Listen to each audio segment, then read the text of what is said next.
back to Weekly Daily Wednesdays, where we take a midweek break from all the gaming to cover everything else going on in the world of penguins. And it's also just a little bit less cussy than our normal joint at Linux Gamecast Weekly. I'm Vin Stone. I am Pedro Mateos, and Nicholas would like a word with you on that cussing bit. And joining us this week, Matthew. I'm Matthew Commandon. And he's going to join the show, but at the end, we're going to do a little thing. We're going to be talking about his project, Lutris. It's like Lutris, but a lot filthier. P-Man, should we just jump into this VR business? Because it's up top. Yes, I suppose we should, because that's the hot new thing nowadays. And apparently people were digging into the Oculus Rift terms of service. And there's some... They describe it, the guys at Gizmodo describe it as a super shady. There's a lot of super shady things going on in there. They basically, everything you create that you distribute with the Oculus Rift in mind, through their store, as they call it, you will actually be forfeiting certain rights that you usually get when you create a game. Well, they came back and they said the wording on that was just a little bit off because there was an update at the end of this. Yeah, they updated it and they said that, we can use it for whatever we want, but you still retain ownership. That means you still own whatever it is you created, but if you're distributing it through the Oculus Store, you're basically giving up all redistribution rights, and if they want to use your stuff for, say, an ad campaign, they can do it. It's basically translating what they said in the little update as, we're not claiming ownership, but by using Oculus to distribute your software, you're giving us permission to basically pirate it at our leisure. Well, they can license it. I mean, that's the biggest thing. Not the biggest thing. The biggest thing I was looking at, and I think this came as a shock to absolutely no one, is... What's it says? Oculus can collect data from you while you're using the device. And it was like, hi, Facebook, like button. I mean, I'm absolutely not surprised at that at all. Considering how Google already does that with the Android, what do they call it? Cardboard VR. Right. Yeah. If you're using the app, they will just collect everything from you. And if you read through these bits, it's actually kind of mild. If you take into consideration the Facebook proper end user license agreement, this is not so bad. Matthew, do you have any thoughts on the business? Yeah, well, it's not coming as a big surprise. Well, maybe for some freedom-loving Linux users, it does, but it's the wonderful politics, world. Yeah, it's a wonderful world of proprietary abusive ULAs that's brought to us by Facebook. So, I mean, what did people expect at this point with a Facebook-owned company? Well, I'm pretty sure they've given up expecting Linux support. Well, actually, no, because we should expect to be spied upon by Facebook at some points. I got it from quite a reliable source a few months ago that they still were working on the Linux builds. Well, at least for the DK2, but they're going to update it and provide some Linux build at some points, hopefully. I mean, we're not exactly Mac OS X, or Apple for that matter. I mean, Linux can run in some pretty beefy PCs, so... Yeah, at least we do have some real computers to run Linux on, with some real GPUs. Well, I was kind of harkening back to what Palmer Luckey said when he was like, we'll release a version for Mac when Mac has a PC that can... a computer, yeah.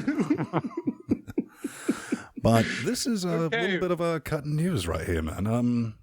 Vivaldi, it is 1.0. It's out. Start, download, learn more. What is it? You never heard of it. It's another web browser. Uh-huh. Yeah.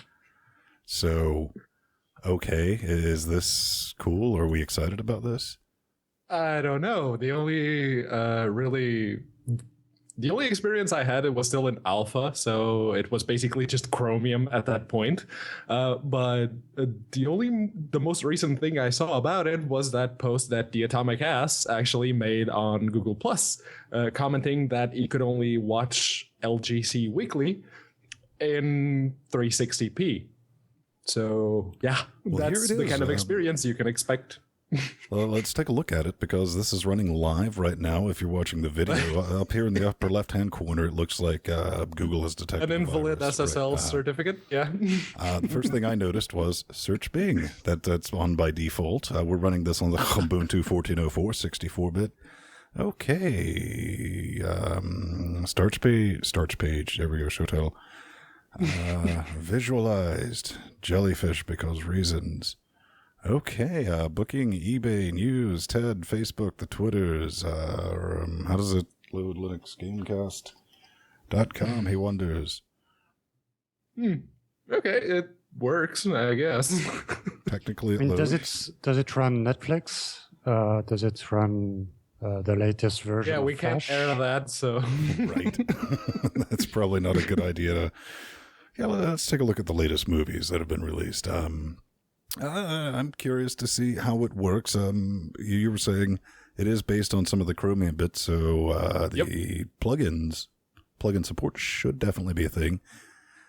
Just reading around today what people were talking about this, I took away, and it was like, what I really need is massive customization of tabs. And I was like, if you need that, you got too many tabs open, Brad.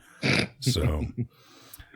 And yeah, the MT is mentioning that WebKit is Vivaldi. This Vivaldi, the browser, is made by the same people that made Opera back in the day, or at least part of the same team anyway.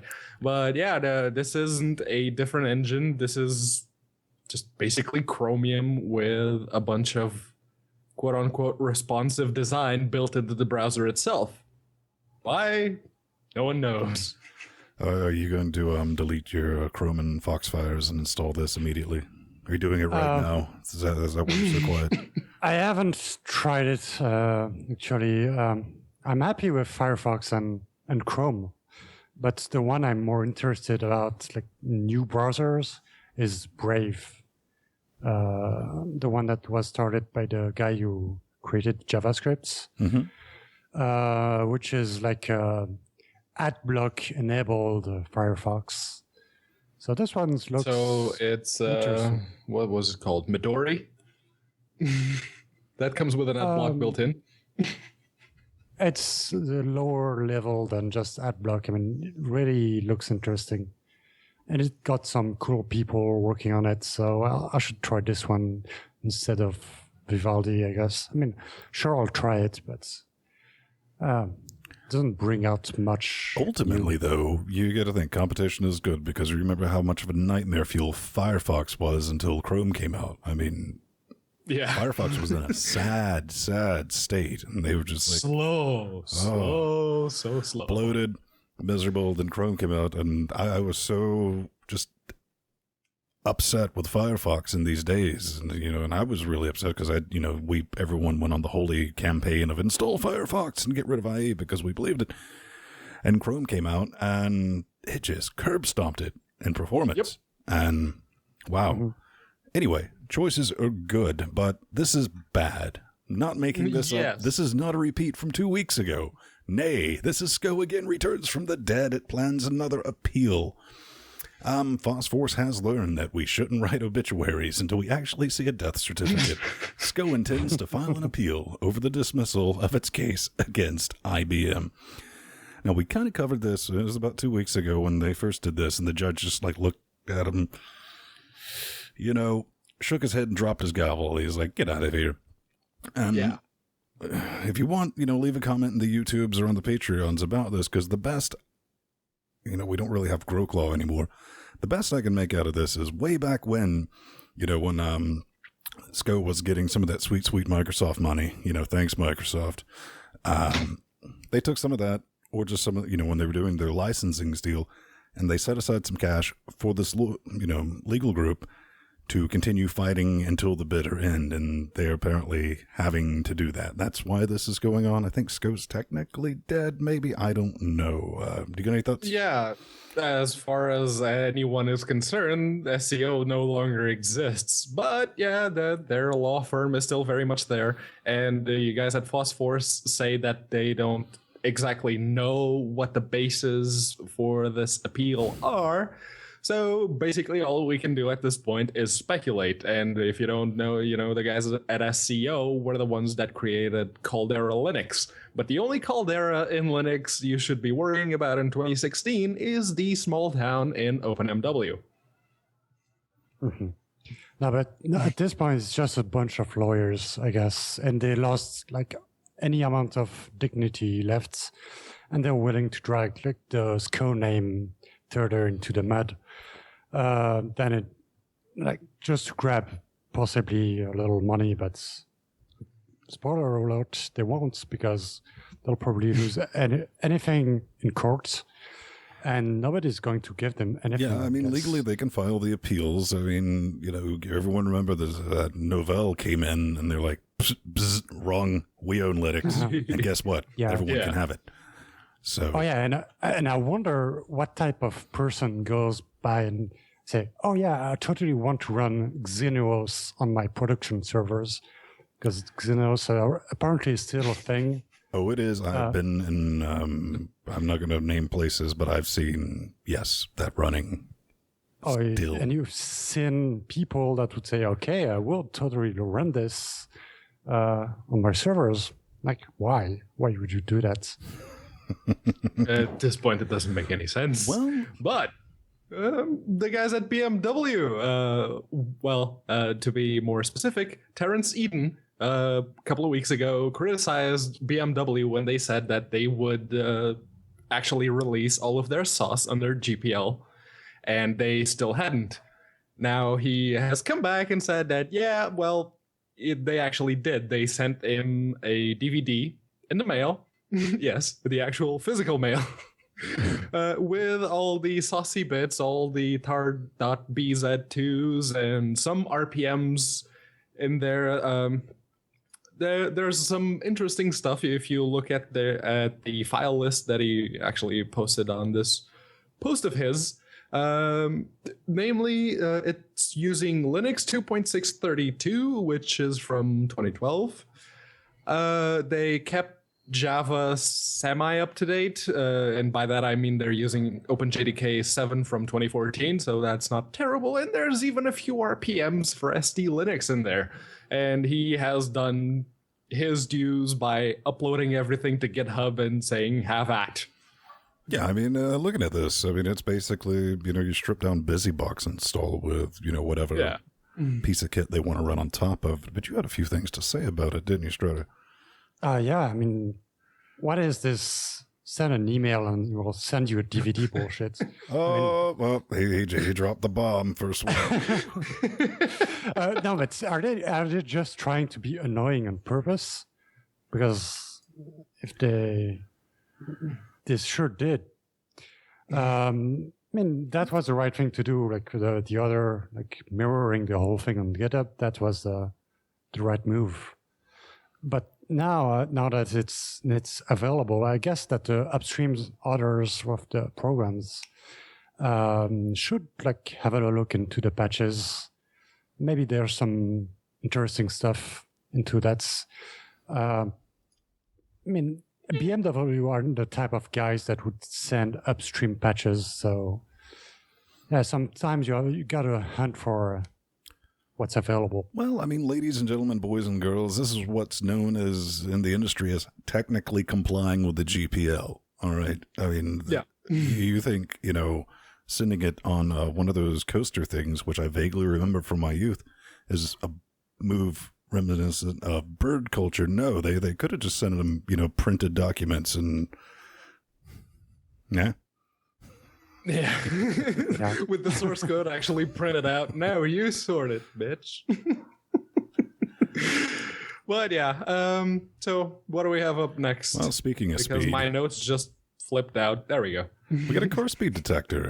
It started with a Facebook post from my brother-in-law. Sit back and relax. Okay, Facebook, I need your help. How do you deal with this a-hole that live on my street and constantly speeding a 75 at 25, even though it didn't have a radar detector, but he knew he was going 75. Raised a flag. He called the sheriff, and he did not like it. Apparently, the sheriff was like, seriously? Really? You what? Seriously? But Holmes broke out a Raspberry Pi through a camera module and did some maths, man. I mean, Raspberry and OpenCV, Python. He's got a step laid out how to be that guy in the neighborhood, if you know what I'm talking about, because this is 100% that guy in the neighborhood. Strider, you said it looked pretty logical the way he did it, right? Yeah, the maths seems right. Looks like something that could work. It would be like equivalent of placing like two sticks and measuring the timing between those two. Yeah, but I think it would be better with a higher def camera rather than using the Raspberry Pi camera module. Something like 16:9 ratio would be better because you get a wider angle. So yeah, it can be improved. But I was more interested like at the squirrel detector talked about in the article. I totally want that. Oh, actually, I want a crow detector. I want a pet crow. Okay. Yeah, I was looking at this and he said that he got the deviation down to like 1 mile per hour up to 40 miles per hour. That's pretty good. That's actually very impressive. My dad is actually in law enforcement here in Portugal, and the equipment that they have available for them has a deviation of 4 kilometers an hour up to 50 kilometers an hour. That in American imperial units, that would be a deviation of 2.5 miles an hour up to 31 miles an hour. Yeah, that's pretty good. Yeah, good on him. I don't know. I mean, personally, I would just throw out some spike strips, but... Yeah, that takes care of the problem right there. Okay, well, what is this? Why should I care about it? Because simple note for Windows and Linux. It's out. This is definitely one of those projects that I've heard lots of people talk about, but it wasn't available on Linux, so I was like, meh, teach me about it. I know nothing. That's Ryder. You want to take this one? Yeah, so it's a note-taking app written in JavaScript with the Electron framework. So basically, like you have a web browser that runs Linux desktop apps. Good thing for them that for providing a dev file. The thing is that's not correctly packaged, so doesn't show up a launcher in the Unity dash at least. Also, the binaries, they go into user bin. No, not in user share, whatever the name of your program is. So yeah, that's a bit of Lintian for you. Well, it is open source, so you could do just a local build. Yeah, I mean, that could be, I could send a pull request or whatever, like for this little box. I mean, it's the first release for Linux, so kind of to be expected. I guess what I'm asking is, what would you use this for? Just to take notes? Or? Yeah, just quick notes. The good thing is it's synced. Actually, you have to sync them because you have to sign up for an account to use it. I mean, it's to be expected because everything in this day and age is cloud-based. So, okay, I created an account. So that makes my notes all synced up. Currently, I'm using Tomboy for that purpose, but I mean, I was using Ubuntu One for syncing. That got noped. I was about to bring that up. Okay. Yeah, so now I use the local file storage on Tomboy and place the folder on Dropbox. So that takes care of the sync. So basically, this is just for people who have an irrational fear of Google Docs? Google Docs is not quite the same use case. The equivalent of this is Google Keep. Google Keep does quite the same thing as this note-taking app. So it's another proprietary note-taking app similar to Evernote, for example, which was the most famous a couple of years back. Yeah, it is. Except I don't think Evernote has a desktop client for Linux. They didn't. It was just a Chrome web, extension. Chrome extension. Yeah. Well, let's talk about something coming to Linux. Actually, it's here because fully functional, operational PS4 battle station exploit. It's all, remember a couple things we were talking about 3 weeks ago. And they're like, yeah, well, we got everything except how you inject it. And it's like, we're on it, got it, it runs. So you too can now install Linux on your PlayStation 4. I'm glaring at you, MT. That'll be a fun little project. Apparently, you don't need much. I mean, what, a FAT32 UBS drive plugged into USB port, kernel image, do that, initialize? And you need to be running firmware 1.76 on the PS4, otherwise it won't work. Yeah, that's the problem. I mean, you have to run a very specific version of the console, otherwise it won't work. And that might very well get patched by Sony. That's always been the thing. For anyone that had a PSP back in the day, like I did, you needed to have either version 1.5, or if you had updated, you'd have to update all the way to version 3.4 in order to use the exploit to unlock the bootloader and load some custom firmware into it. That's business as usual when it comes to exploiting Sony hardware, as it were. True, but I mean, this does absolutely start the arms race for this, though. Yeah, but I'm curious if it's still worth running like a cluster of PS4 like it was for the PS3. Oh, they nuked that on the PS3. Chances are they didn't allow it on the PS4 either. No, they didn't, but it's not even based on the RISC or architecture anymore. So, I mean, you're better off running like good old PCs, I guess. Well, I mean, it's Jaguar x86 64-bit port, and I mean, you could make a fun little console box out of it, maybe a budget Steam machine or something along those lines. Yeah. There's no telling what's really going to happen. That's going to be the fascinating thing to keep an eye on in the upcoming Now that everything's out there, bring it.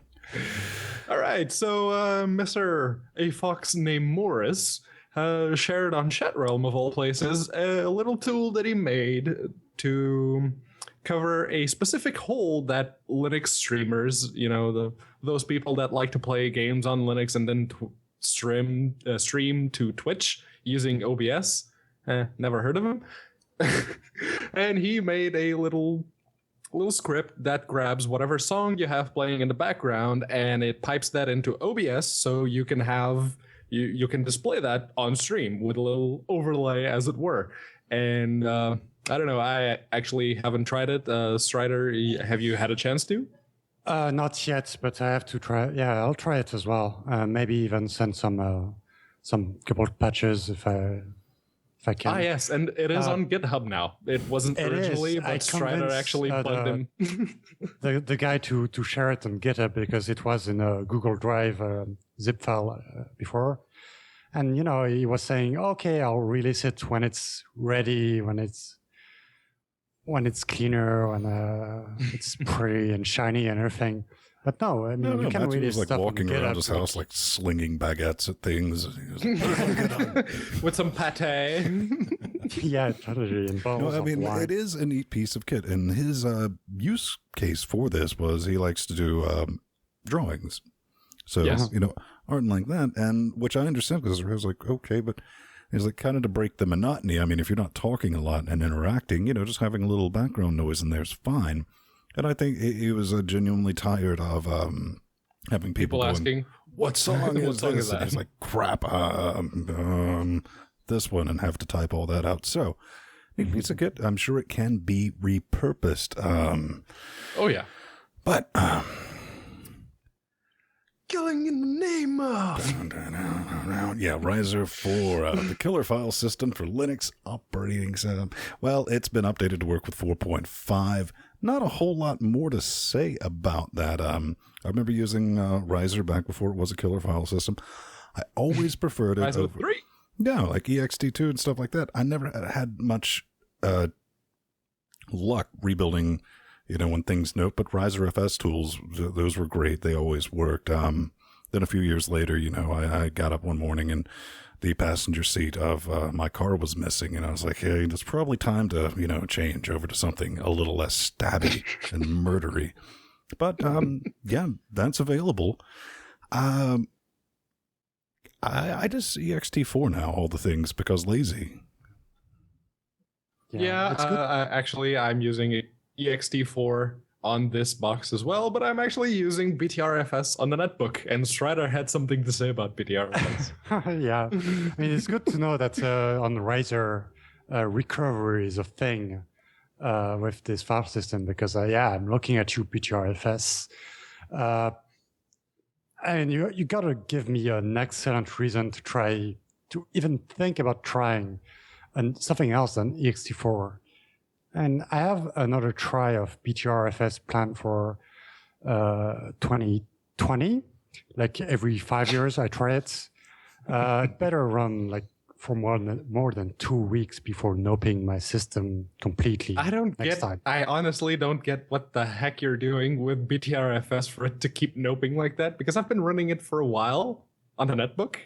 No issues whatsoever. Yeah, maybe a netbook is different because you won't power off like brutally.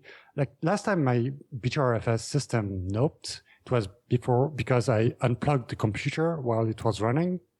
Desktop computer. Well, that'll nope everything. No, it only happened with BTRFS. I had no problems with ext4. I had no problems with any other file system. That's because you're not running a YOLO RAID, isn't it? I'm not. I don't know. Back in my days, before the file system had journals, I do remember that. Like you'd be on your Linux box, power go out, and you're like, "Well, there's that install." ext2. Might as well just go get the boot media and let's redo this one. Hopefully, I can get back the home partition. But developers. Red Hat, no cost. Red Hat Enterprise Linux Developer Subscription now available. There's no typo in the title. Yes, you did read it correctly, assuming I can read, and yes, it's a great time to be at Red Hat. What do you get? Things, development tools, with updates, with long-term support, and Red Hat Enterprise Server. So, you can tell that CentOS box to go die in a fire, maybe? I don't know. Yeah, I was wondering what was the difference with CentOS, because it's basically the same thing. Or I know that it was possible also to build Red Hat from source. Mm-hmm. So, it's kind of the same as that, because what must be missing here is enterprise support, I guess. Yeah, and say you have a small business and you actually want professional support, so long as you give them a little bit of your information, your email address and whatnot, they will provide support, probably. At least that's what I got from it. I honestly couldn't tell you. Like free support? I don't know. I seriously doubt that, but yeah. It's interesting. If somebody knows more about this, I definitely don't want to comment on this too much, because I was like, I get what you're saying, but I don't see the point just yet. Now, what surprised me here in the article is that they run Vagrants for their container technology. I mean, even Windows users don't need Vagrant to run Docker. So I wonder what they're doing. Everything runs natively now. Yeah, it's always been like on Linux, you could always run containers natively. So why run Vagrant? I don't get it. Well, yeah. Since we're talking about confusing things and situations, the head of Oracle Linux moves to Microsoft, and I giggled for a good solid 30 minutes and I quote, "The man who turned Oracle into a Linux power has moved to Microsoft." I missed the memo. When was the last time, if ever, I was like, oh yeah, big Linux powerhouse, Oracle. And I was like, wait, no. Those were the idiots that killed Sun. I love Sun. Yes. And they were also the idiots that decided to take Google to court over the Java implementation API, in right. Android. No, it's Good ideas all around. What the hell is going on with Microsoft and Linux lately? I mean, there's been .NET ported on Linux, It's what Visual I said Studio last Code. year, man. Microsoft is servicing into, transitioning into a service company. English bit. Use your words. Yeah, I mean, Microsoft is pulling an IBM, man. They're like, here, you can even have this operating system. People are like, no. But yeah, they're with Azure, and they're trying to become their own little thing, man. Yeah, I mean, I guess they're trying to make Microsoft's all their tools and everything. They wanted to make it stay relevant in the modern times. So I guess they're trying to compete with OS X and Linux desktop environments as workstations for developments, I guess. It makes sense because as far as workstations and enterprise servers go, well, I mean, it does. Microsoft because Azure is running on the Linux, and then Microsoft has basically spun out its own router Linux distro, and the Sonic. So, weird. I don't know. At this point, I can only see Oracle trying to sue Microsoft because of the Bash implementation.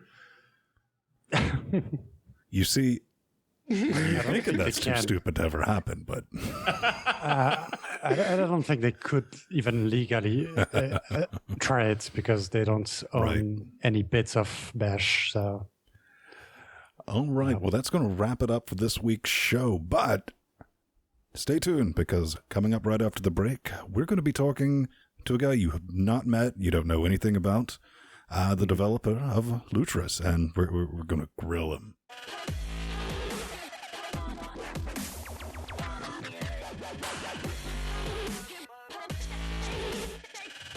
All right, and we're here, right now, to interview Mr. Matthew Commandant, Mr. Lutris himself. And, this is a little thing we do with the Linux Weekly Daily Wednesdays, where we get a developer and we grill him or her, as the case may be. Yeah, still looking for, few female developers to get on the show, maybe? No? Okay. Well... That was terrible. Not with that attitude, Pedro. Not with that attitude. All right, you're just racist. If you've watched our weekend show, Linux Gamecast Weekly, you probably know Strider, or as Frenchie, as he's eating the patented Ryan C. Gordon butter mayonnaise. I'm finishing my Oculus grilled cheese sandwich, which is delicious, by the way. All right. So, we do have some questions for you, man. Do you feel like sitting back, relaxing, spewing out some truth and some knowledge to us? Yeah, bring it on. All right, well, let's bring it on. So, Lutris. What is Lutris? My understanding is it's a kind of self-contained thing to get older games up and running, and it has emulation support, and unlike Desira, it's still around. It is still around, and it's for older games, newer games as well. Like, it can run pretty much anything you can think of that could run on Linux. The goal is that if it can run on Linux by some way or another, then it will run with Lutris. So you've kind of made it a point to automate that, right? Yeah, the installations of games are automated, like with little language, like a JSON or YAML-based language. There's emulators we ship. We ship some different builds of wine as well. We can run like different open source Linux games as well, which we will build ourselves. Yeah, like I said, if it runs on Linux, then we'll probably run on Lutris. Okay, well, I guess we'll start off, now that we know what the heck it is When were you sitting around Perry, having an espresso and going, you know what, this needs to be made? What sparked that idea?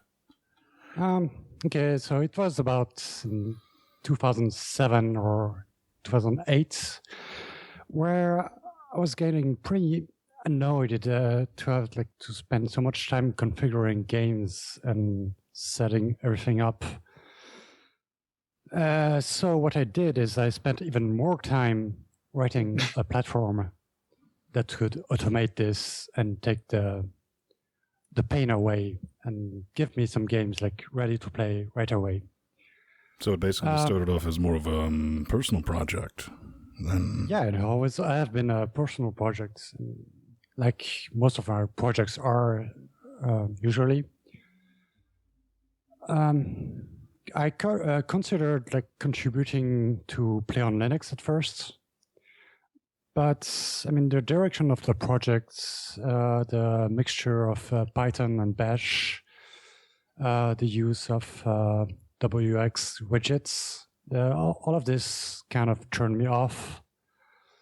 So I started this new project that could handle everything.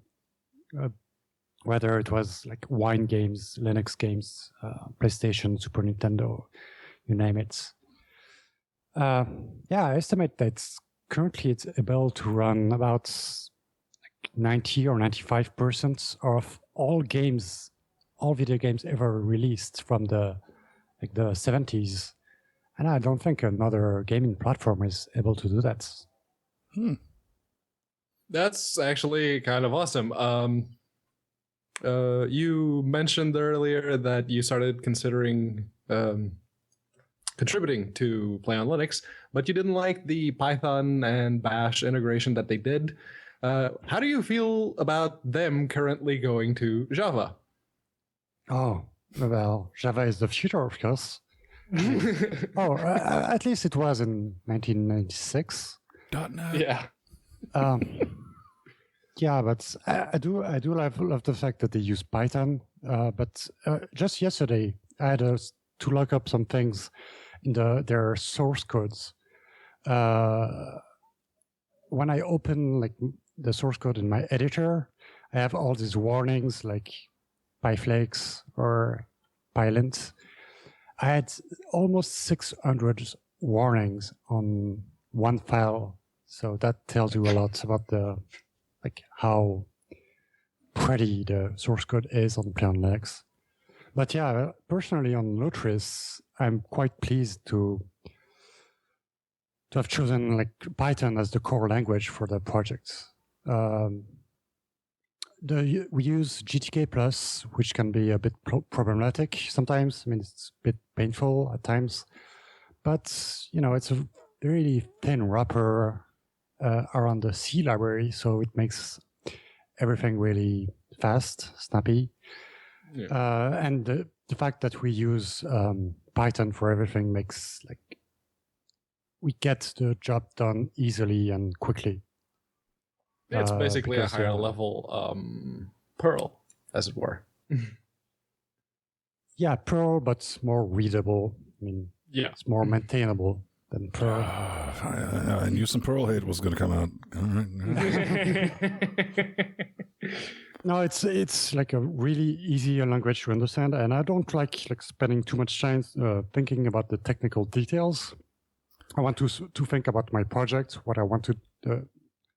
I want to tell the computer to do something and easily make it do that thing. So for that, Python is the best option. Okay, so right. As far as getting it installed, I'm looking, you have packages for the Ubuntu and the Debians, the Fedoras, the Arch, into Slack, Tor.gz, my preferred method. And you can always just clone the Git, so... Yeah, it's quite easy to run the Git version. But for most of the packages, we use OpenSUSE build service, which will build packages for Debian, Ubuntu, Fedora, SUSE. So yeah, and one file upload, it will build all the packages. Then there's there's only Arc that's not managed by OBS. Game 2 as well is not managed, but they got their own maintainers. What's up next? So up next is the last of Ben's questions, actually. Now that Tessura is Nope, is there a way to integrate that into Lutris? Yeah. Well, did you know that Tessura went back online a few days ago? And everyone was saying that, but I could never get the page to load, so I'm guessing it's a thing now, right? Yeah, if you go back on Tessura, you can load the page. Well, at least it was online like a couple of days ago. They sell Steam keys now. They are not only like DRM free. It doesn't seem to want to load on my end either. Tell me more. Okay, so it was online like for a couple hours, like a new website. So apparently it went back offline. So I don't know. Yeah, kind of to the question. So, those games, you just got to let those games go, right? There's really no way to go about getting your old Tessura set up. I mean, even with this new web zone that they're going to be putting together, do you think they're still even going to allow access to that? Because I knew I probably had like 60 games on there, but... Yeah, you can always export them, but actually we had Tessura support on Lutris for about a year now. We could make it like better, maybe add an export feature or anything, but I mean, I don't want to take the time to work on this. I mean, it's Tessura, it's not going anywhere. Don't feel bad, man. Neither did Tessura. We're bad juju. Yeah, neither did bad juju. So here's something that J-Man Jordan wrote in. He writes, "Hey, buddy, one of the things you did with Lutris was add compatibility for the old Loki titles. Can you talk a bit about the process you went through and why you didn't just stick the games in wine bottles like a filthy heathen?" Yeah, those games, the old games, usually they work quite well on Linux if you know what you're doing. So Lutris will automate the process of installing those games. But to run them, like not only those old Loki titles, but every single game, we use a runtime similar to what Valve use in Steam. Actually, it's partly based on the Steam runtime. And the other bits are based on Ubuntu 14.04. And we have this common ground to run all games in Lutris, so we know that such and such library will be available for running games, like SDL, SDL2, stuff like that. Right on. All right, so another question that Jordan sent in was, if you were given several million in angel investments, where would you like to see the project go, Lutris as a whole? The Bahamas. Yeah, like Commodore did in the 90s. No, but for the project itself, for what I've envisioned a few years ago, I don't think I would need that much money, but I mean, it could help to have some money to hire developers. It would make everything go faster. What I'd like to bring, like before the 1.0 release, there's personal game archives. So like storing games in a cloud, but personal cloud. Also cloud storage for game saves. Unified controller configuration tool. Offline matchmaking for online games, and TOSEC integrations, GOG, Humble Bundle, and all of these platforms.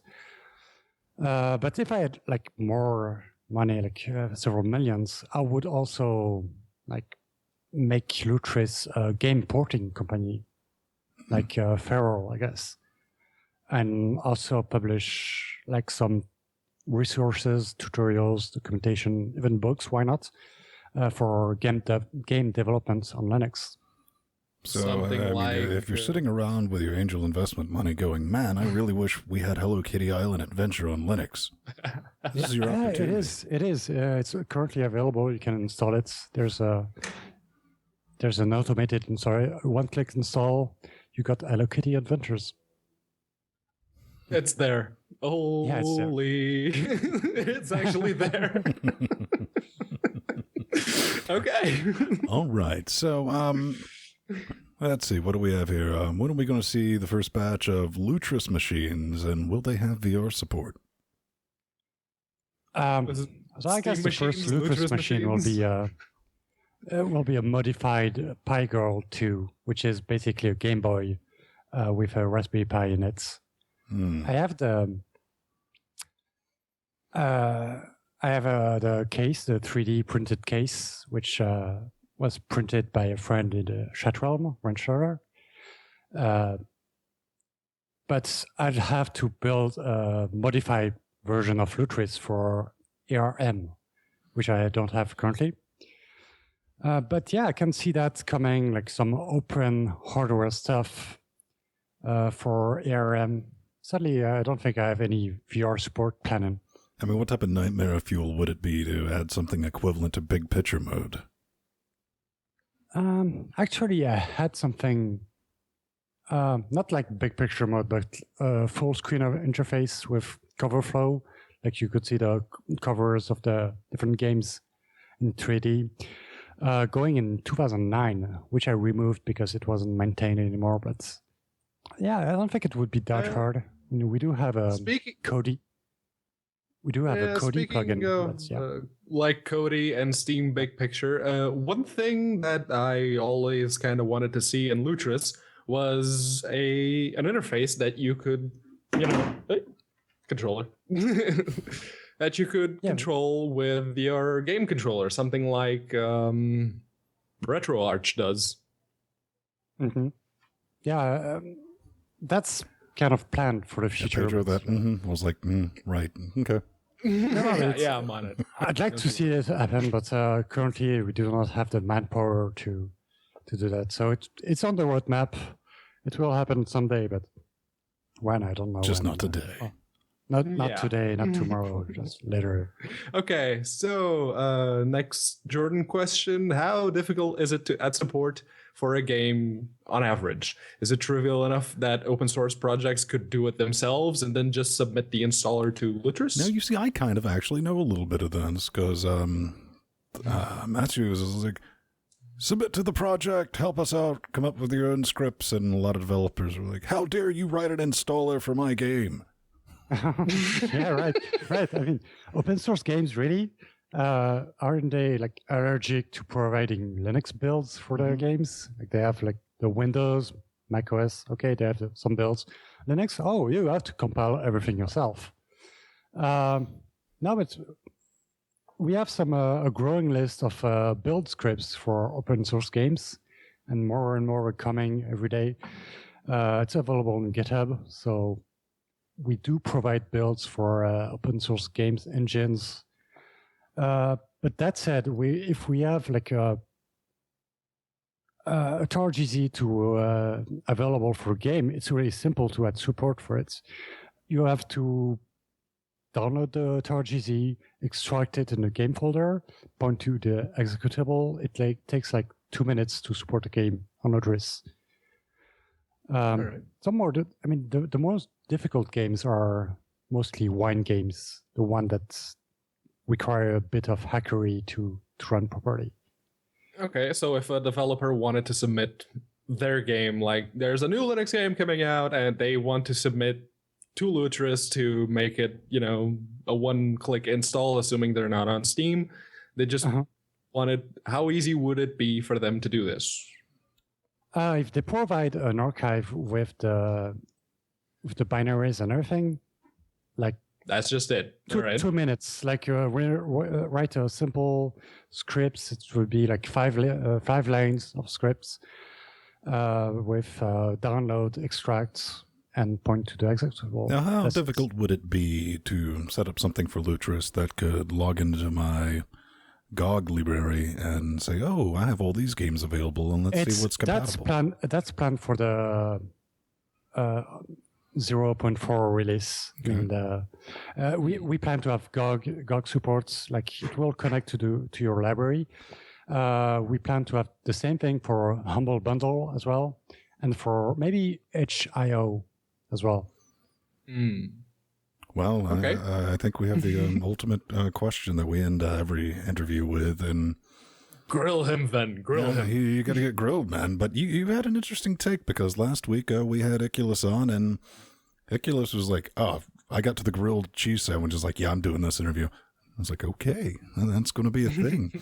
And he had a very, let's just say his recipe, or the way he prepared it, met with a bit of controversy, and because it involved a bit of the mayonnaise.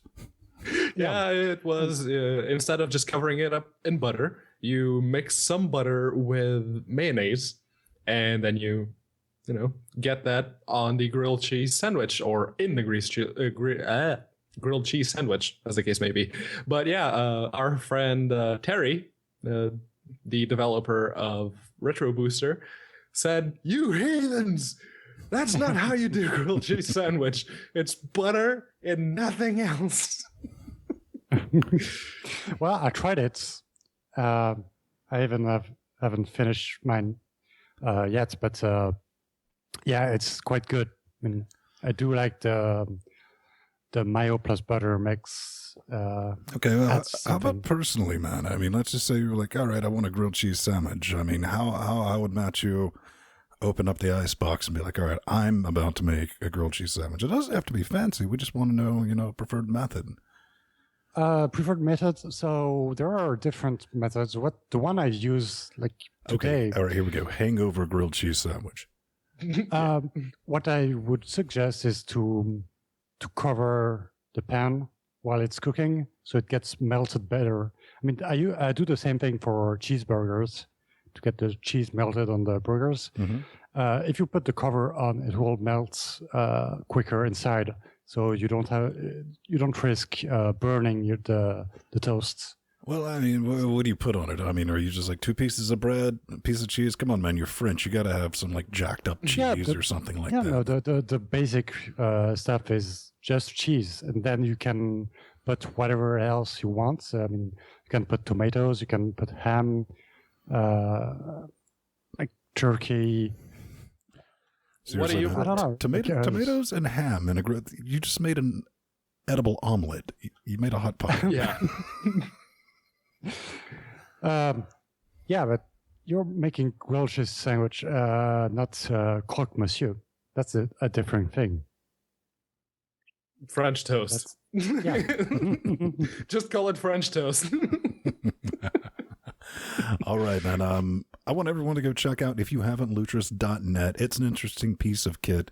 It is constantly being updated. It's a very, very active project, and we want to thank Matthew for coming back on again. It's awesome. Check him out.